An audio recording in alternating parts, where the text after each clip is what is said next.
Hey guys, this is Zeddy with Techie Zeddy, and today I'm going to show off some tapes that I've had for a bit, but never got a chance to film these because didn't really had plans to open them until just today. So these are Realistic SuperTapes. This is the LN, which is their lowest N of the model, the lowest range, I guess.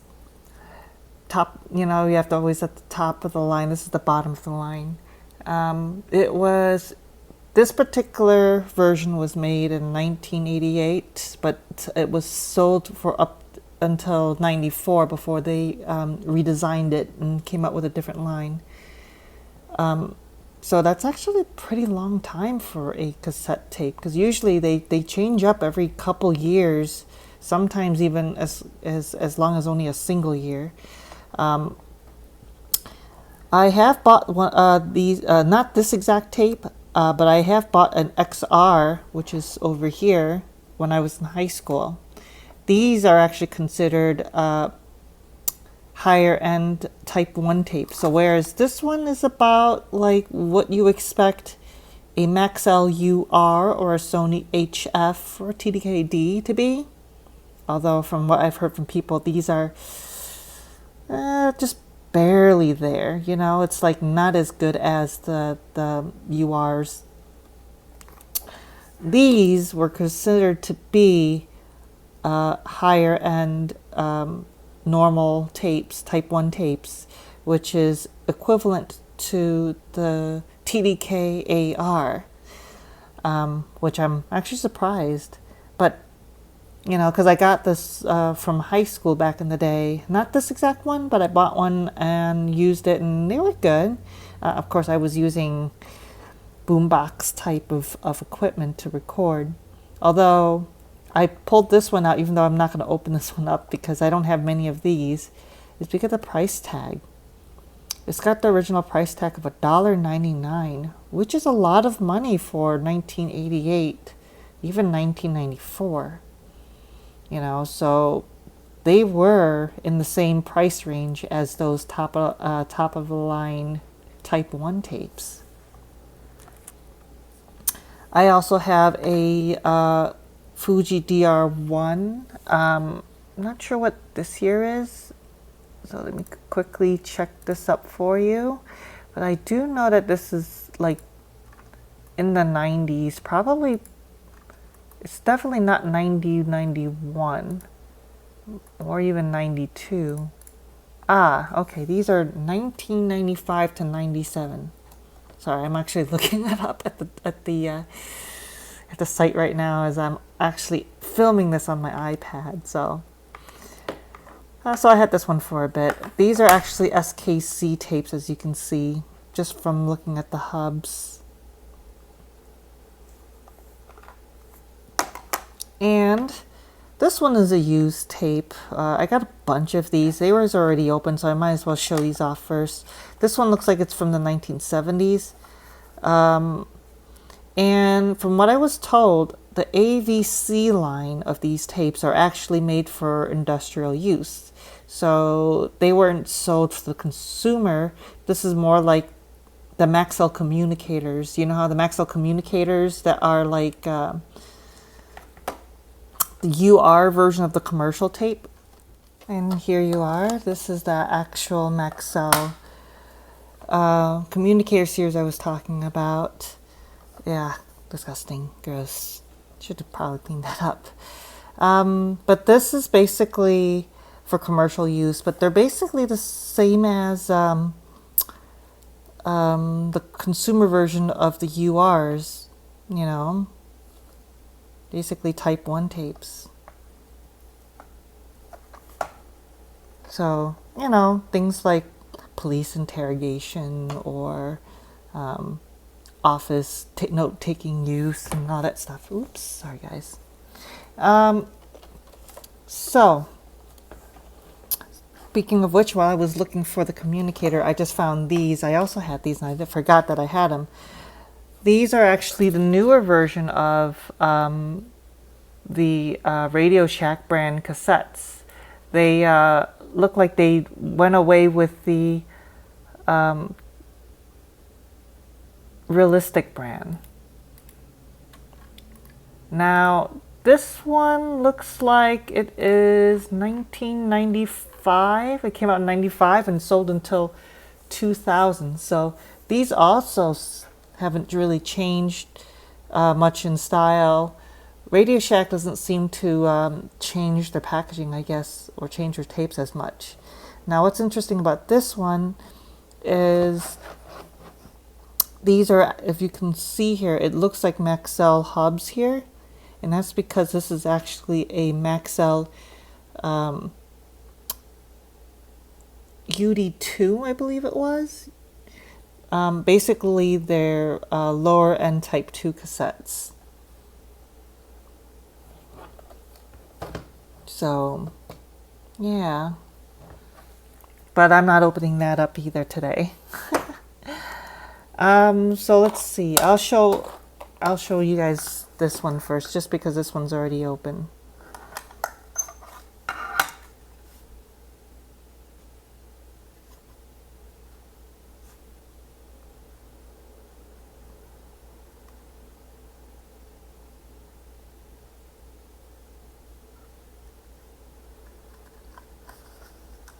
It's interesting that they use a card like that to hold the reels in. It's also a very interesting slide case. See this right here?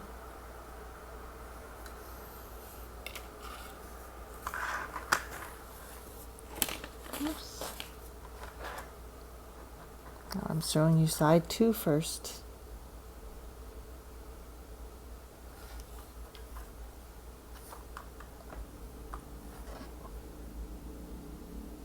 You can see, I think they're supposed to be nice and white, but because of aging, there's some spots now.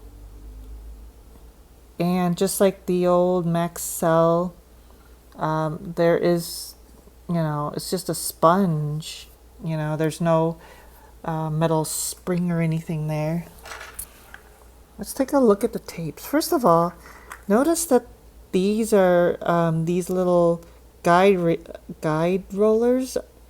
It looks like there's a metal outer edge, and inside is a black plastic, so that's interesting.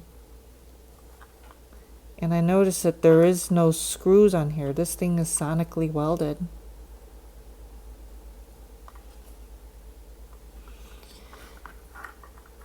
And it's not like a high-end tape at all. In fact, it's not even all that great of a tape. It's probably just good enough for voice, and that's about it. And you probably wouldn't even want to really use this in your high-end cassettes or any cassette decks that you are, or players that you are, that you value, because look at this. It's not very shiny. It's like sandpaper.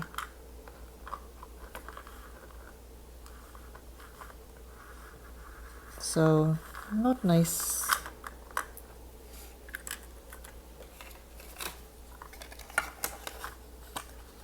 Basically, you just sandwich them up, pop it in here to keep it from moving.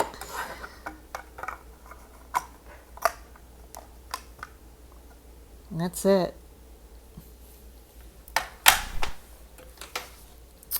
So, the tape that I really wanted to show off and open is this one, because I'm actually real curious. But let's do this one first, because I like to tease you people. I like to tease myself sometimes. Save the best for last. And to me, that one's better because that's more nostalgic to me.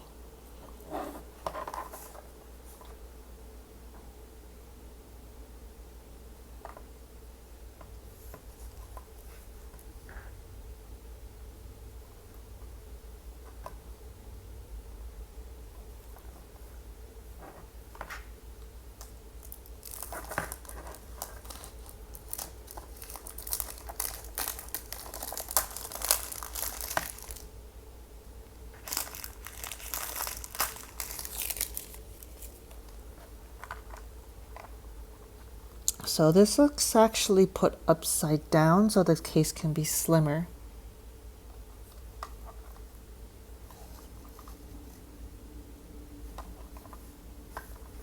I don't know if you saw a nice little peek there, but it looks like that's the SKC leader tape. But right there too.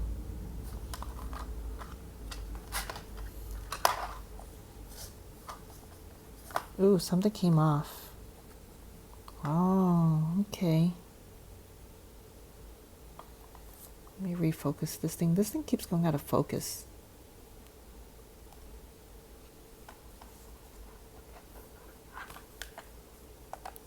Here's the cassette. Always coming out of the box. It's always like a little bit of the tape comes loose. It is a screwed shell. Very nice and clean. It's a clear or transparent shell, but it is tinted. It's like a very dark tint. It's kind of grayish, I would say. And even the hubs itself is a little grayish. Let's take a look at the tape. Where's my big pen? I just had it here and I put it down somewhere. Really? Oh, here it is. Sorry, guys.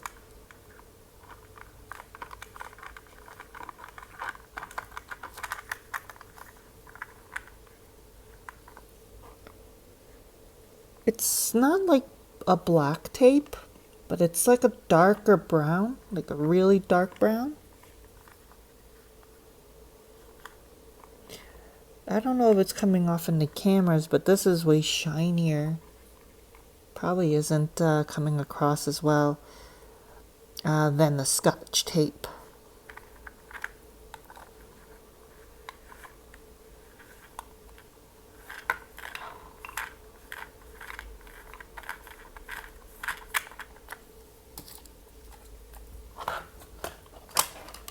Onto the J card.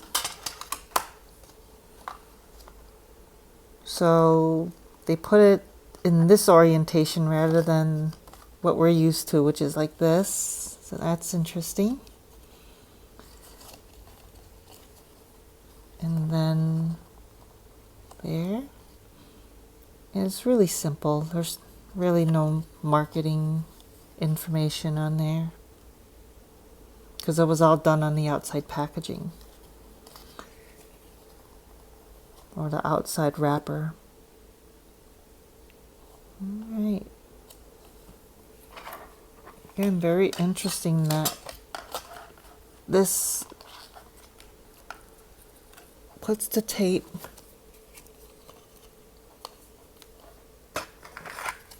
upside down. So that's the Fuji DR1 from 95 to 2. Wait, I'm sorry. This one I believe was, what did I say this was? Sorry. I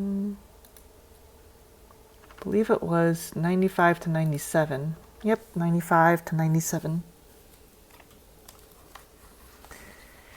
So on to the main attraction for me anyways, the SuperTape. Of course, RadioShack don't sell cassette tapes anymore. At least I don't think they are. They might. I don't know if they still do, you know, electronics and stuff. But very simple back, you know. There's no graphs or anything like that. There's not even a UPC bar. So this probably comes from a multi-pack.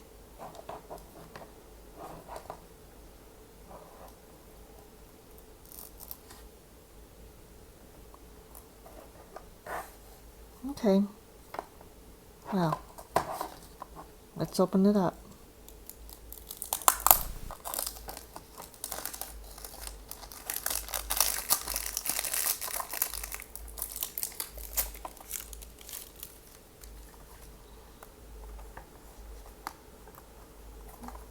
Come on.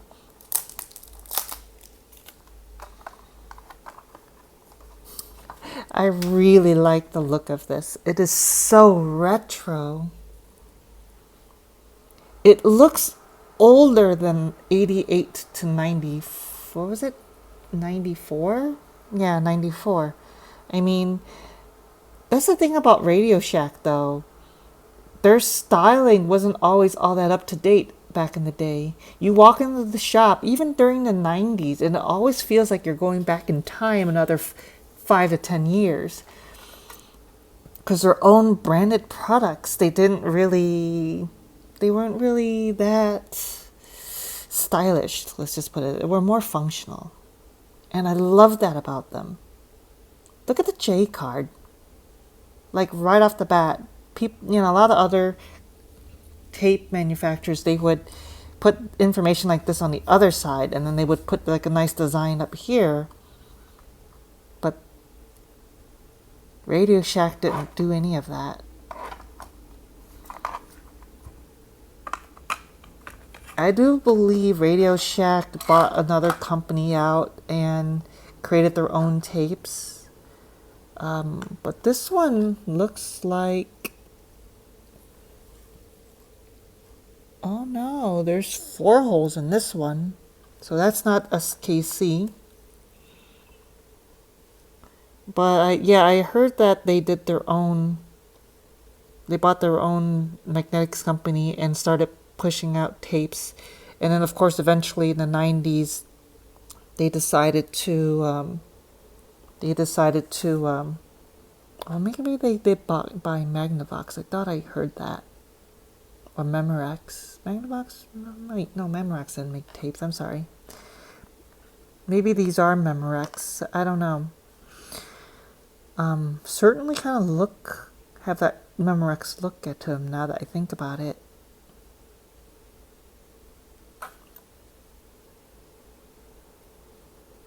So it does have the spring. It has a very purposeful look. That's what I love about these.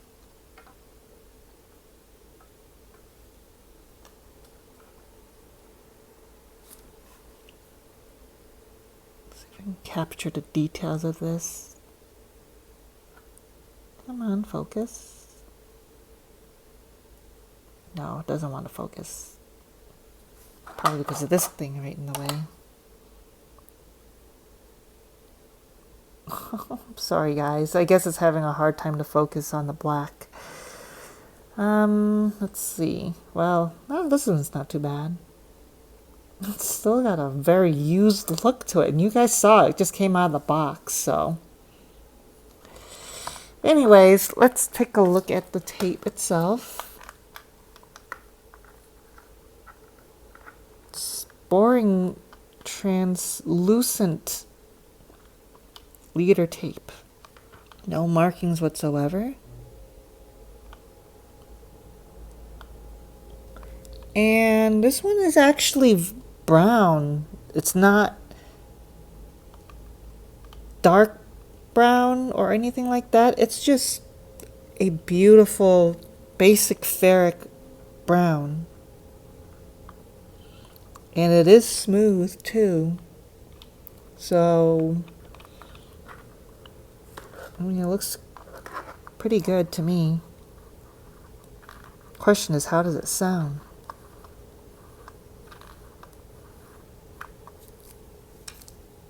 We'll find out soon.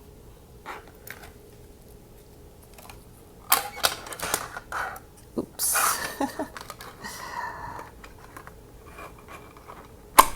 All right.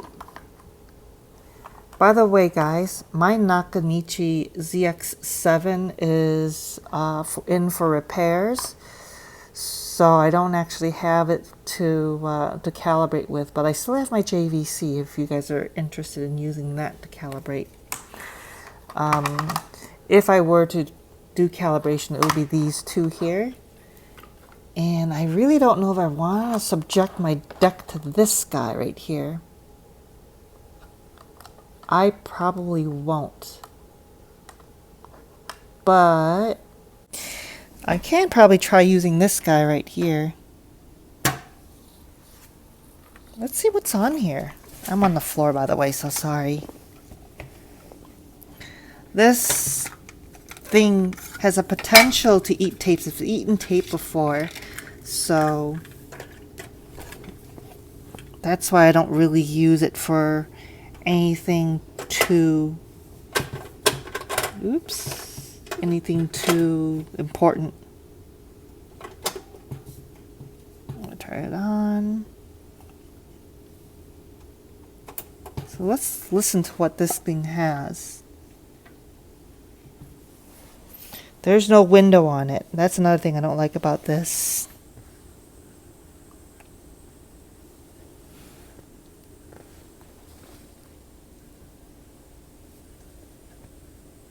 Oh, it's been blanked out.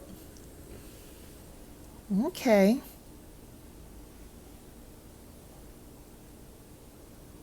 Let's try something. Alright, you guys remember this. So, I'm going to go ahead and use this.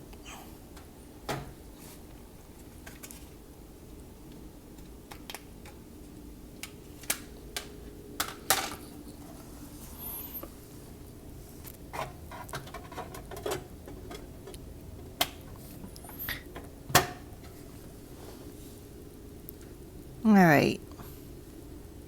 Let's hit. Where's CD at? I guess we'll just hit play record.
Alright, let's rewind this.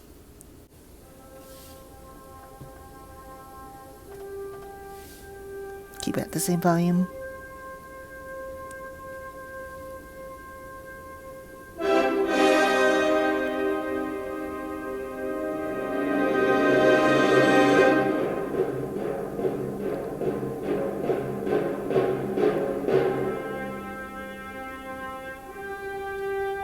So there's a lot of hiss, even for a little cheap boombox.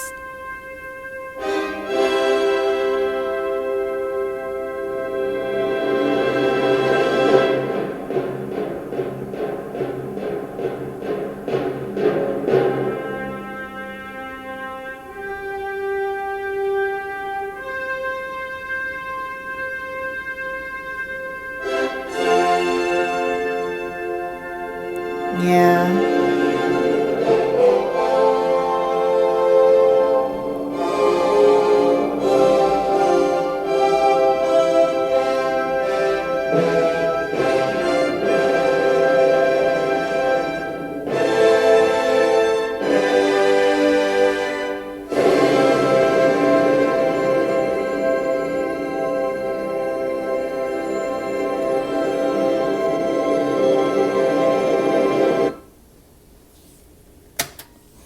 So, I don't know if you guys heard that, but the high end is completely missing. It doesn't sound that bad though. I mean, it is not you probably wouldn't want to be listening music to this thing, but it served as a way to record AM radio though. And I guess from back in the day, this is what you can expect to use it for, like AM recordings or something. So yeah, that's all I have. I know that I don't really have a line in for this, but a line level for it, but I'm sorry about that. Hopefully it comes across through the mic. I'm also using a headset with a microphone on it because people have been saying that my other videos audio level is low. Hopefully this will be louder, and I'm going to see if in post-production that I can get the audio even louder, so we'll see about that. So that concludes this video. Look forward to me biasing on these tapes in a future video when I get my Nakamichi ZX7 back. Of course, I would love to do the calibration on both my JVC deck and my Nakamichi deck, just to give you a comparison of how they bias and if they can bias to this. But in order for me to do that, I have to have both decks in hand. I don't want to do a video here now and then do it again later. So yeah, hope you enjoy this video. If you like this kind of stuff, like and subscribe, and click on the tongue-tied. Click on the notification bell if you want to be notified of any new videos I do, which I don't do a whole lot of. I'm surprised that I actually did a bunch beforehand because I was just buying tapes left and right. I might actually end up doing a couple more videos because I actually bought some other tapes. I put it on hiatus buying tapes because, well, I've been slowing down purchasing tapes because, this hobby, it can get out of hand after a while. And I'm starting to get enough of these tapes where I'm not really starving for tapes. So I'm going to have to use these up eventually, or, sell them or give them away on things that gotten a little too much, tapes that makes the model that I have too much of, That's it. I hope it wasn't too long. I don't know how long this is going to be after I edit. So like, subscribe, I think I said that already, and hit the notification bell. Bye.